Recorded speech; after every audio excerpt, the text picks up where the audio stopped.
and talked crap about my husband and I to almost everyone. Alright guys, it's time for another blind reaction to one of your wedding horror stories. And like I always start these off with, I get so many stories sent to me that this is a fun way to share them in a different way because I can't always act them all out.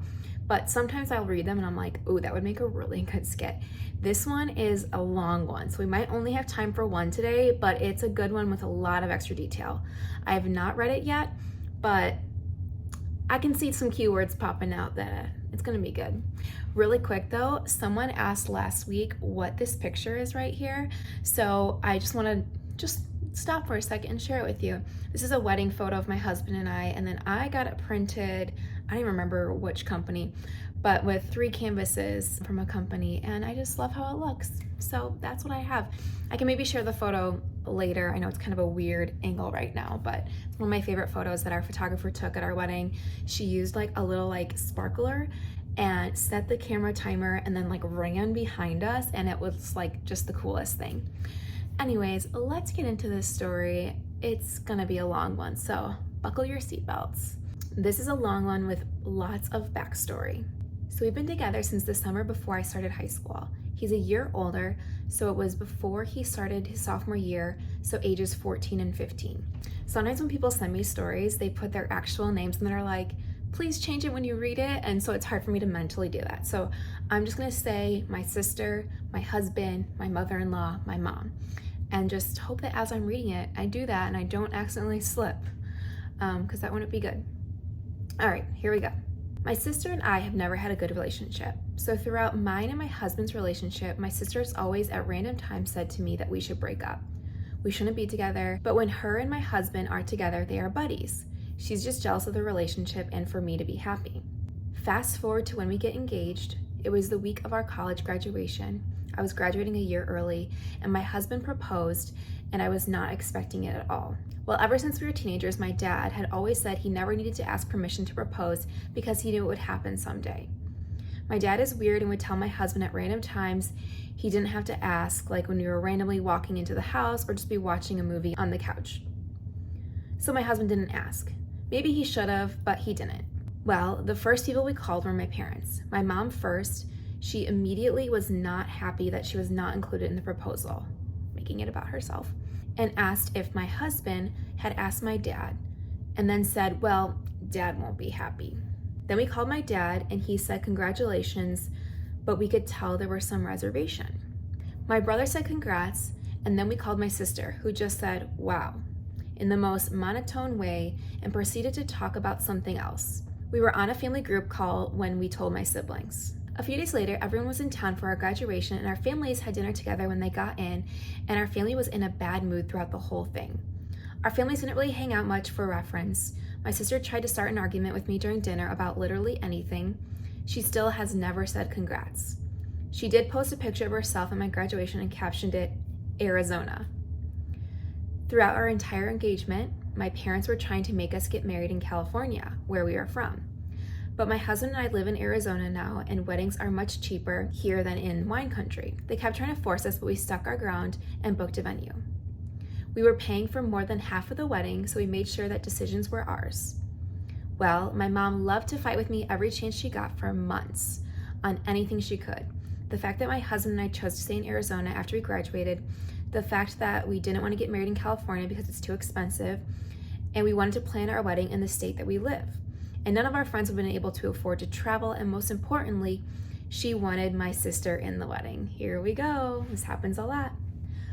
And I never had a good relationship. I tried my hardest to have a relationship with her, made her lunches as a kid, do laundry, clean room, and just be nice, but she is just a cruel person. She told me a few years ago in front of my family that she wished I wasn't her sister. And my mom told me to stop arguing with her, and none of them seemed to remember what happened. I fought hard not to have her in the wedding, but my mom fought hard too. They said they wouldn't give us money for the wedding, which I said was fine. It wasn't about the money. It was about how it made me feel. I knew she would ruin the wedding or somehow make me feel horrible. But my family, not me, holds grudges. I knew if I didn't make her a bridesmaid, that I would have grudges against me for the rest of my life.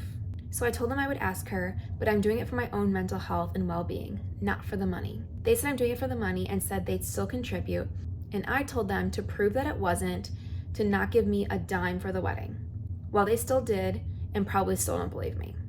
So this sounds like a lot of like back and forth issues. It sounds like they're just trying to control it. So if you actually didn't want the money from them, I'd been like, we don't need it. We're gonna do our own small wedding. But I get it. Families can get complicated when they're trying to persuade you to do something their way. It seems there's already issues. But it seems like you couldn't win in this situation either. They still complain about how they had to travel for the wedding. Now it's the wedding weekend. I've included my mom in everything. I called her almost every day just to catch up because she says I never call her, when she actually never calls me, and I do call her a lot. Again, just sounds like a lot of issues. And when there's issues before a wedding, just a wedding and event planning is just gonna heighten everything. So if you already are having like issues and butting heads, I'm not surprised when wedding planning doesn't go well. So I also told her everything about the wedding, let her pick the first time slot for getting ready. I texted the family group chat when and where the rehearsal dinner and rehearsal was. During the rehearsal, my sister complained the entire time about how it was hot. We were outside for 10 minutes and talked crap about my husband and I to almost everyone. Oh my gosh, this is terrible. Then she brought up again how my husband never asked my dad if he could propose. My mom came out to me during rehearsal and started yelling at me about how I haven't included her in anything, when I literally called her every single day and told her everything coming up in the wedding planning process. I ended up crying in the bathroom because I was so upset. All right, now we're talking about the rehearsal dinner. Both of our families sat on opposite ends of the room, and my grandma said to me that she wished our families could talk and hang out. So I told her, well, you can go up to them. She never makes the effort. People have to make efforts for her. And during speeches for the dinner, my family did not give one. Okay, I'm gonna stop right there. So you're saying it like it's a negative thing that your family did not give one, but if they're not told to give a speech or asked if they want to give a speech, they should not be expected to give a speech. So I'm not sure where the hostility or issue is here. Plus, typically at the rehearsal dinner, I should say traditionally, it's the groom's family might make a speech if they want to, but I've been to so many rehearsals where there isn't a speech. The wedding day traditionally is the father of the bride, maid of honor, best man, and then, rehearsal dinner, I have seen the groom's family sometimes make a speech, but I wouldn't expect anyone to if you don't talk to them ahead of time. My mother-in-law's speech was about how I'm always known as my husband's girlfriend for 8 years. His name is there, but I'm protecting his privacy. Long story short, but pretty much saying I'm not my own person, which is not true. Also, side story, but we had a special way we wanted our bridesmaids and groomsmen to walk in. Bridesmaids were doing a hoedown throwdown from Hannah, Montana, and would join in, so it was a flash mob. Some of our party complained, mostly my sister and my cousin, and it was a huge ordeal. They pretty much said they just weren't going to do it. We ended up having friends do it instead. Honestly, I think that's totally fine because that is just out of some people's comfort level. I've been to weddings where they do flash mobs, but a lot of times they were dancers already, so it was like in their field of interest, I guess you could say. So I think that's okay if they didn't want to do it. All right, now we're talking about the wedding day. My mom and sister showed up late to getting ready and then left once they were done. My sister wasn't nice all day. She was talking crap to one of my bridesmaids throughout the entire ceremony. We did communion and she talked crap about that. She talked bad about the weather, about me and my husband, and just anything. I've said it once and I'll say it again. This is why you only want people in your wedding that are going to actually support you.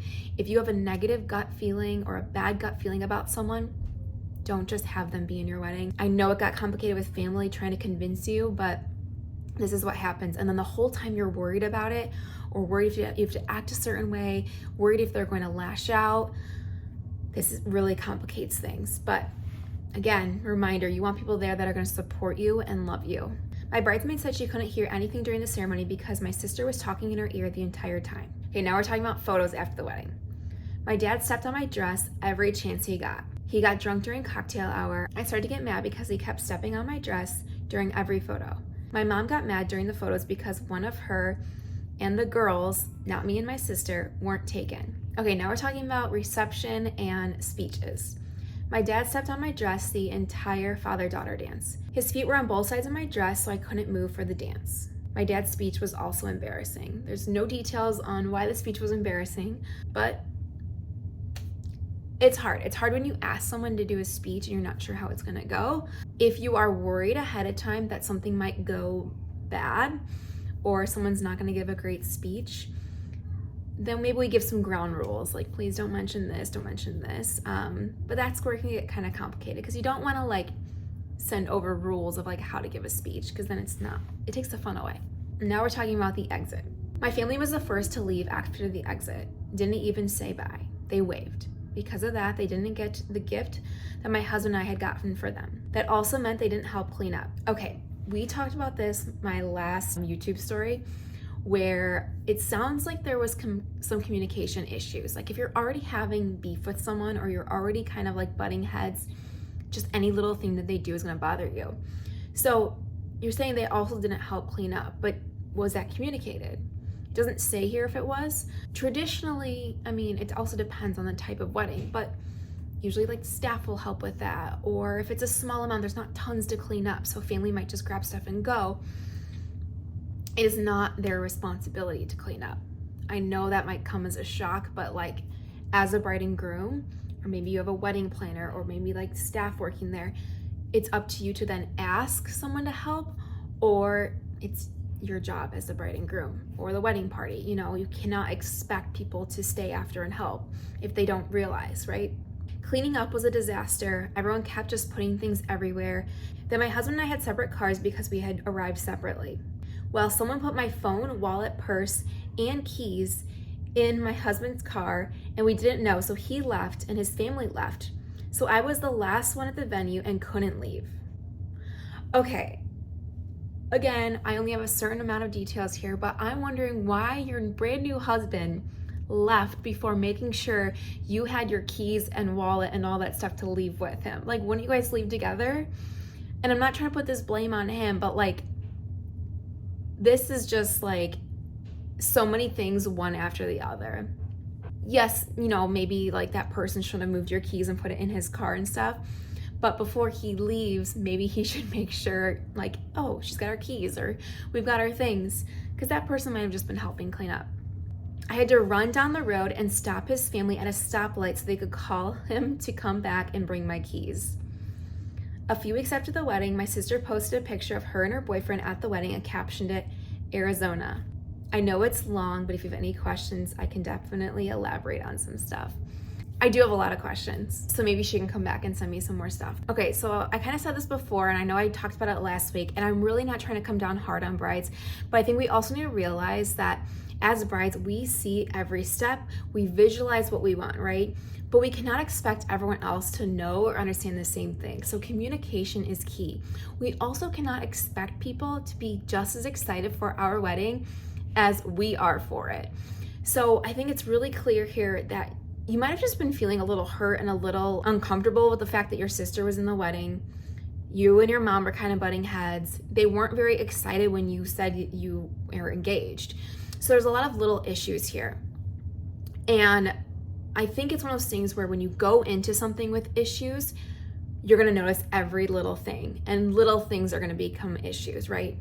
But as for like speeches, cleaning up, and you know, the exit, remember that communication is key. Remember that it's important to get people up to speed. Like if you want something, ask for it. If you can't rely on someone, that's where you need to bring someone else in, like a wedding planner to help organize some things. That is also why I talk so much about the benefits of having a day of coordinator or wedding planner. And there's different ones depending on your own budget, but they're gonna help take off that mental load, because I think a lot of times as brides, we want everything to be perfect. We kind of do all the planning and we talk through everything, but you want to kind of shut that part of your brain off during the wedding. So if you can have someone there that you can really rely on, and I don't know how the other bridesmaids were, obviously your sister was not great, but if you have someone else that's there that you can kind of like hand some of that mental load to, that's gonna be so helpful. It sounds like you're trying to do a lot of it while also being stressed, while also having the day run smoothly, and that's just a lot for a bride to take on. So here's my little note and message for brides that are watching right now. Look at getting a day of coordinator if you can afford it, a wedding planner, or even just someone that you can just delegate some things to, that someone that's reliable, whether that's a bridesmaid, maid of honor, your parent. but being really clear of what you need for them.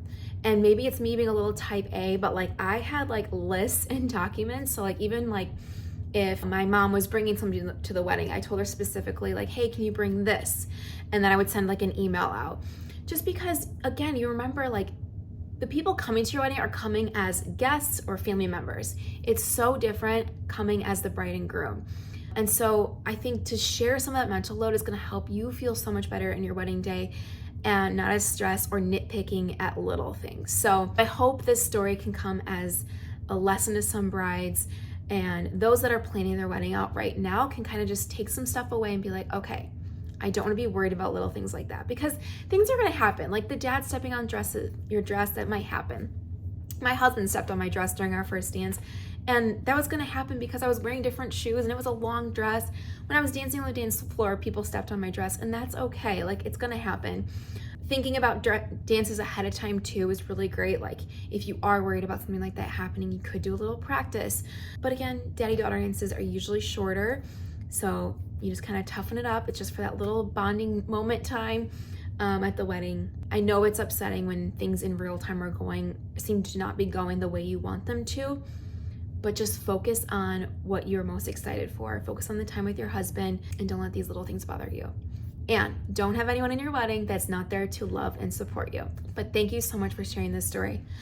All right, guys, that was a long one, so that's all I have for this week. Let me know what you would do in the comments or what you kind of took away from this, and I'm excited to hear what you guys have to say. All right, guys, thanks for tuning in this week. Reminder, I have new videos and new reactions to your wedding stories coming out every single week.